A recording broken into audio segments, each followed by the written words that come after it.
All right, we know life is full of stress, and we know we can't really get rid of it, but we can learn to deal with it. So, Bea Strons from Guidelight Health is joining us here for more on this. So, for starters, let's talk about how stress really impacts our bodies. I know it has an impact on my mind, usually daily, but it also impacts the rest of our body as well. Absolutely. Stress makes a huge impact on our body.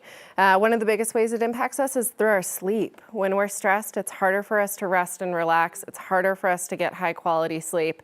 It's also harder for us to just feel capable and confident going throughout our days, which means we might take more breaks. We might get distracted more easily from the tasks we have. We might be quicker to react to things like yelling at someone that we normally wouldn't yell at them.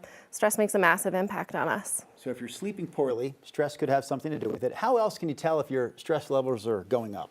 I think everyone has their own individual kind of tells for what feels true for them. Some people might notice, like I mentioned before, the focus issues, right? They feel like they have brain fog, they can't think as clearly as they normally think. They might notice that it's impacting their relationships, so being quicker to anger, quicker to snap. They might isolate or withdraw from people that they'd normally be spending time with. Everyone's got their unique tells, and one of the most important things is to figure out what is that for you. I'm going to say everyone probably has unique ways to deal with stress, right? But you probably have some tips or tricks that can help people deal with their stress levels. Absolutely. So when it comes to dealing with stress, the simplest things are actually the most effective. That starts with mindfulness.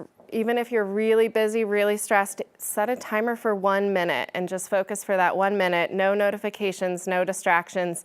Focus on your breathing. Focus on your thoughts. Really try to find a minute of peace for yourself. If you can do longer than a minute, fantastic. Another great way to deal with it is getting outside. We're so fortunate to live here in Colorado where we have so much sunshine, so much good weather.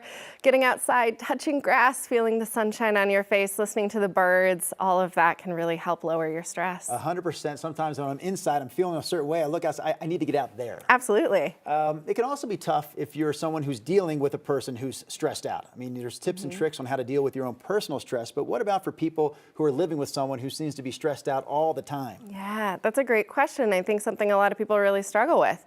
Part of it comes down to what can you do to support them? Is there a task you could offload for them? Can you just be a listening ear, someone for them to vent to or share their problems with? Can you do something nice for them? Maybe take them out for something, get them a favorite treat, have a nice little movie night, whatever you can do to try and give them some support, give them some levity in their life can be really helpful. Maybe as simple as when the person says, hey, I need a timeout, I need to take a break, I'm going to go away. Let them have their space, right? Yeah, giving them space when they want it, for sure. You seem pretty calm today. You don't seem stressed out at all. I appreciate that. You didn't see me driving here this morning, Oh, then. you're right. I did. Bea, we appreciate you coming in and talking about this.